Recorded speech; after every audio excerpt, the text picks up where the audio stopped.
Here is how I recreated this horror scene from Conjuring 2.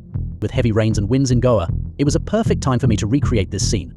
First, I shot this video on my iPhone with 60 FPS.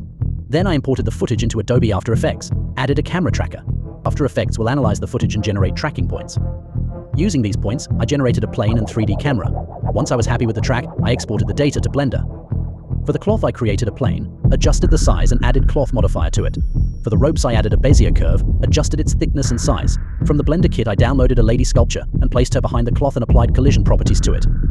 Once I was happy with the placement, I added a wind force field. Played with it like crazy until I was happy with the simulations. I also added a reaper to the end of the scene. For the cloth, I applied a material from Quixel Bridge and adjusted its properties so that it looks wet. Now, it was time for lighting. Since it was overcast, I simply added Overcast HDRI from Polyheaven, adjusted it to match the scene lighting, which gave me good results. To capture shadows and reflection, I simply added a ground plane, applied chrome material to it, and enabled Shadow Catcher. I used Cycles as render engine and launched EXR sequence renders 7 hours later. Once renders were ready, it was time for compositing. In Foundry Nuke, I merged the layers and added the shadows and reflections as well. I did some color corrections to match the cloth and Reaper with the live footage. I also added rain using 3D card. Once I was satisfied, I launched the TIFF sequence renders. For editing, I imported the renders into Premiere Pro.